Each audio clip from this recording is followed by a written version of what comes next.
Hello, everybody, and welcome. It is the Wednesday night edition of Inside the Headset. We appreciate you joining us. Our sponsor tonight is John Jones, John Jones Real Estate. Nobody sells homes like John. We started off down in the state of Alabama. Going to start it off with my good friend Richie Busby, the head coach of the Helena Huskies. How you doing tonight, Coach? Doing well, Stork. A little cold down here, but I'm sure it is up there too. Is it really? What is the temperature right now in just south of Birmingham? 57, but it's the wind's blowing, and it was in the low 40s this morning, so it went from beautiful to straight, pretty much winter for us. Yeah, I guess it is. That's a clip of 25, 30 degrees. When you drop like that, but something that has not been dropping. You've been on a roll. The last two you've won. You got on top of Ben Russell, and that was the last time I talked to you. And we're going to go back to that game at 55-14. Then you followed up and got on your rival Pelham in an awesome victory at 42-2. And now you pick up Chelsea away. But let's go back to Ben Russell, 55-14. As you said, at 4-3, Coach, and your losses are, they're against tough opponents and stuff, but you got to be pleased with where you are right now. Yeah, and I think we talked about this. I know I've been talking about it to everybody up here. We knew that was a possibility to come out of there 2-3, but two of those losses were by a combined 7 points, and that Oxford game kind of got away from us in the third quarter. All three of those teams are top 10 teams. Spain Park and Oxford sit at, I think, 3-4 or 4-5 in our state in 6A, and then Moody's a top 5 team in 5A. So kind of played out the way we thought it would. And when we came out of there, and we had a few injuries, but we came out relatively healthy, and we just started playing really well. We got on Ben Russell, and kids kind of had a chip on their shoulder losing at their place last year, 20-17 in the region championship. We kind of felt like had some things pulling against us, some home cooking, and we came out, went up 28-0 in the first quarter, and had a great start on all sides, both sides of the ball, and kicking game, and kind of got up on them, and it was never in doubt. Our kids played really well. And when you combine the two games, Coach, it screams out to me when I look at the scores. Coach Busby got to work with depth. It just screams out depth. You worked with depth. Yep, we did. Got a lot of people in. I mean, we were playing a lot of our backups after the first drive in the third quarter against Pelham, and just really dominated that game from start to finish. Had the one bad snap, our little snapper, which I know the defensive guys have been on him pretty bad this week, so they gave them the safety. But always good to beat them. As you know, you've been down here. As the crow flies, they're probably 2 miles from our school. Our school split from Pelham 11 years ago, so there's a lot of hatred, animosity there. That when we broke away, or the Helena broke away, I wasn't there. The Pelham people didn't like it too much, and a lot of our parents went to Pelham, so a lot of rivalry there built into that one. Yeah, but like I said, the big thing is this time of year to be able to play region opponents and Friday night lights and get depth in. Gosh, it's just so important, and it'll be something those kids remember the rest of their lives, being able to play against Pelham. I mean, normally it's such a tight game. You struggle to even think about getting. You're not even you're not even dreaming or thinking about getting a third string quarterback in. Oh, and like any rivalry, just like up there, I mean, it's like I told our kids in the week, they were 1-5 going in, but it would make their entire season. Yeah. They would forget about the 1-5 because we've now won 5 in a row on the field against them. So if they could have pulled that off, it would have made their season. And you got to remember that and anything can happen in a rivalry game because one side's not ready and the other side's really ready to play, and you turn the ball over a couple of times. Next thing you know, all that momentum is piled up against you, and you're fighting for your life. Oh yeah, and like you said, and a team like Pelham, you give them a little air, and then they come back and like you said, if they beat you, then all of a sudden they're on a river run and they don't lose anymore. They just find themselves, and it's happened so many times where football teams all of a sudden, as Coach Dye always said, once the game slows down to the good guys and they figure out where they're supposed to be, boy, a lot of things can happen.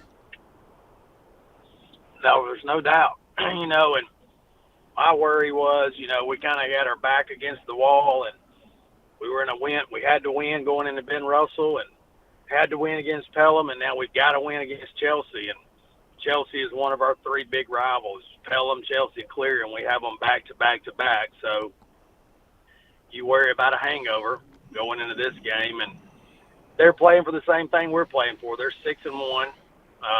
They lost last week to Spain Park.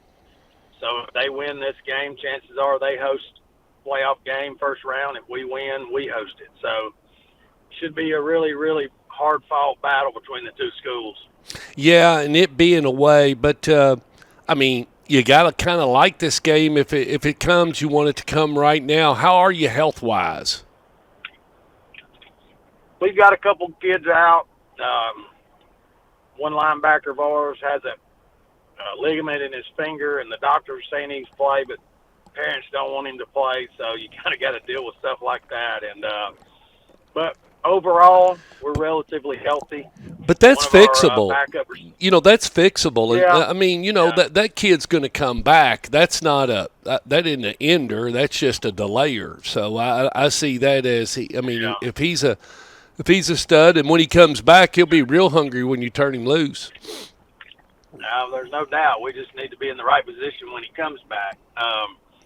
And then, like, we've got a kid that got diagnosed with mono, so they're out 2 weeks. Wow, man, I hadn't heard that in a long time. I hadn't heard of mono in a long time. So you got a kid with mono. So is it going around? We've had a case of it every year I've been at Helena.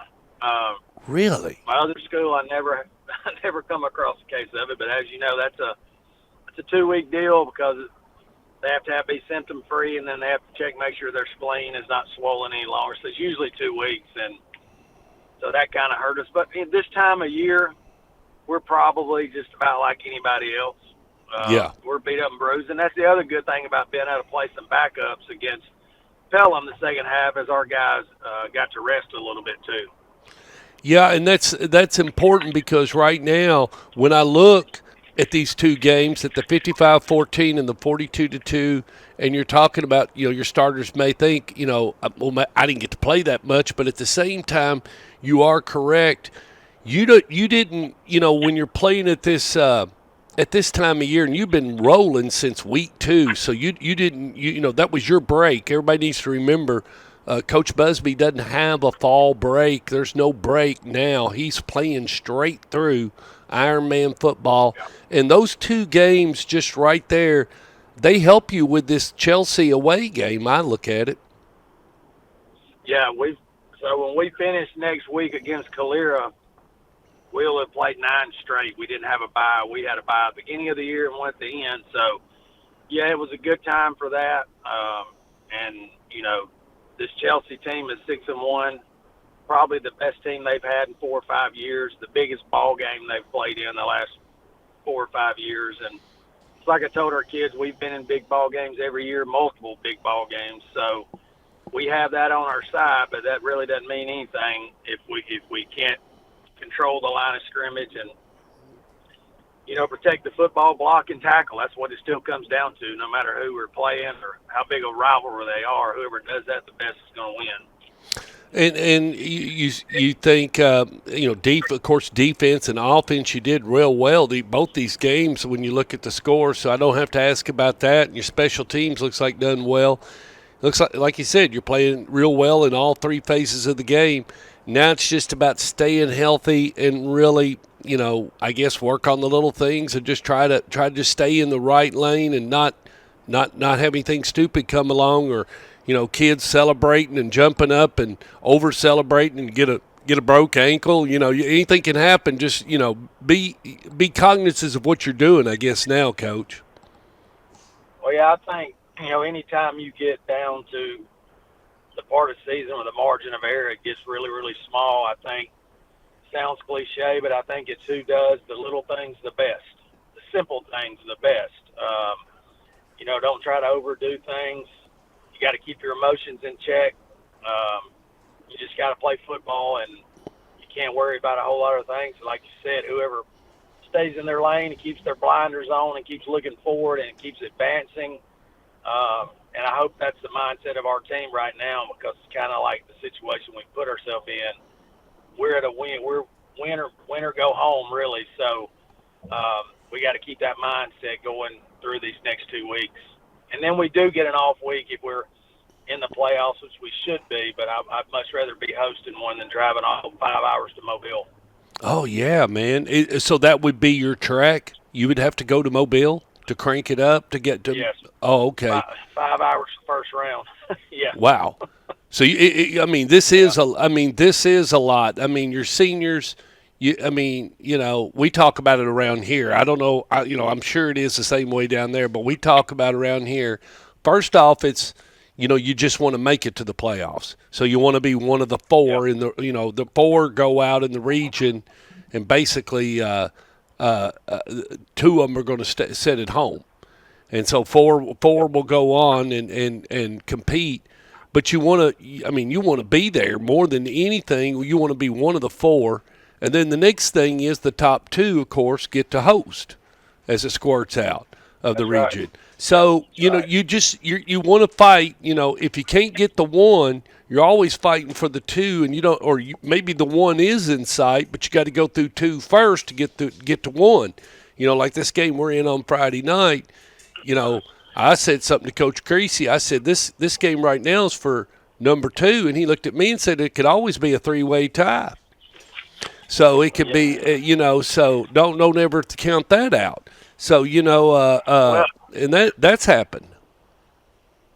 Well, anybody that's had any decent playoff runs, and I know some of your friends up there have won many state title, and I think all of them would tell you when it comes to that bracket, 1, you got to stay away from injuries. 2, you need favorable matchups. Now, there may be times where you're just so dominant in your state it really doesn't matter who you play. But if you're just not one of those teams, you're a good team, but you're just not a dominant team. You need favor in that bracket, And every year we look up here and you see a path for a team that you wouldn't necessarily think, all right, that team that started the year was going to be in the state finals. But man, this bracket worked out for them. They didn't have any injuries. These guys that they could play have had a couple season-ending injuries to their workhorses. You got to have a little luck. And just unless you're just so much better than everybody. You just and you called it. I look back at a lot of runs people made, and either they lost a quarterback or they lost one of their guns, or they just, nothing they did succeed. They lost their way in the middle of the game. They just played uncharacteristic, and you got on them quick, and then they weren't able to come back. I've seen that happen, and then I've seen, like you said, where the other team is just you think it's going to be a battle, and then one of the teams just comes out, and they are just ready, and they just completely maul the other one. It's just a lights out from first quarter. They're dialed in. Yeah, a lot of, like I said, luck and staying away from injuries. And the other thing is just you see the same schools year in and year out. A lot of them have a lot of tradition, and that's just the expectation is to play 15 football games and not 10. You see a lot of schools, and like my program who's young, if you can just stay the course and not get bored with the weekly preparation, a new game plan being thrown at you every week, if you can just stay the course and stay focused, that's the majority of the battle. There's been many talented teams that, for whatever reason, didn't have good senior leadership, or they were ready for the season to end to get beat by a team that wasn't near as talented, but they stayed focused, they took the game plan, they executed, they survived and advanced. And I think that's a mentality that you've got to build over the years, and we're still working on doing that. And I had a chance today. I went over early. I had a conference call, so I went over early to visit with Kevin, and I got there a little early and was able to participate and sit in on film session with the skilled guys, and he's got practice up from yesterday, and they're going over the plays that they're going to run on Friday night and what they're supposed to do. And one of the plays he's talking about that they're running, one of the kids, he told him, he said, "You're to go 5 yards and then flagpole, buddy. It's flagpole, and you know the play." Right. And the last 3 times you've ran the play, you go 7. This time you go 11. And, you can't do that because when you go 7 or 11, these 2 guys are waiting on you. At 5, he's not there, and you're gone. There's nothing but flagpole. And, he's showing it on video, and he's correct. It's wide open. And then on another play, it's, if you turn and you get wide, then you've ruined it. You've got to catch, turn, go. You cannot get wide. You can't do any stuff. You got to catch, go, and then you'll score a touchdown right there. And I mean, and you know what I'm talking about. Well, that's what I mean. Do the little things, the simple things best. Little things, like what he's talking about. As a person that doesn't really understand football, it's just a fan. Well, they're like, what's the difference between making a break at 5 yards or 8 yards? Well, what a lot of people's coverages are dictated. The coverage changes, or you switch routes or switch offensive guys at 10 yards. Well, if you do it earlier than that, it messes up what they're doing in their reads. So you don't do it at 5 yards. All of a sudden now it changes their coverage and it takes away the flag route or whatever route they were running. So the little things, the details. Do the little things best, and your talent, you're going to be fine. Oh, on one play he was showing if everybody will run these two backs will run literally right into each other. They'll slam right into each other because you're leading them right. You're leading them to the water, but if you don't cut on that arc at the right time, it won't work. It won't work. You'll mess it all up. Sounds to me like they were running mesh across the middle. Yep, you're exactly right. Yeah, they were. That's right, Coach. You're pretty good. Well, so getaway, kickoff Friday night, and you're awful excited about getting back into it, I guess. Yeah, it's our first time on the road, and we've been at home 5 straight weeks. So just a weird schedule for us how it laid out this year. 2 on the road, 5 at home, 2 on the road. But yeah, I mean, sometimes as a head coach and athletic director on my end, sometimes it's easier to go on the road. A lot less, boxes to check to make sure everything's ready to go. Well, Coach, we wish you the best of luck, and we'll be tuned in. We've got a big one here. We've got what we call the backyard brawl. We've got Riverdale and Blackman. They're in the same region, so it's a big game. And to top it all off, both coaches are twin brothers. So that we call it, we call it the Kreisky Bowl. So there, you got Matt and Will going against each other, and so Mom and Dad has sit in the end zone. So it'll be, and both are really good football teams, and we'll have a good one Friday night, no question. But good luck to you. Go ahead. Good thing that one's about 5 or 6 weeks from Thanksgiving, so they can get over it.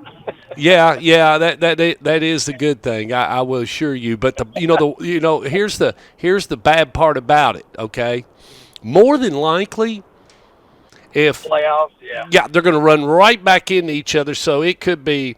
I mean, there could be around Thanksgiving, probably. Well, yeah, as it leads into it, so it will. They may not be having. There may be no Thanksgiving. I mean, because I think if the green beans and the stuffing could be flying. I mean, who knows? But no, I'd say they're pretty calm. But one of them was telling me yesterday that the kids are already starting to. The children are already starting to talk smack. So it's good when you've got young kids talking smack with their cousins. I love it. That's what makes high school football so great. There's nothing like it, Coach. Be careful, safe travels, and we will probably not talk to you next week. I think I'm going to Lexington, Kentucky to visit with a customer, but I'll let you know. But appreciate you being on Inside the Headset as always. All right, thank you, Stork. Go Huskies. Go Huskies.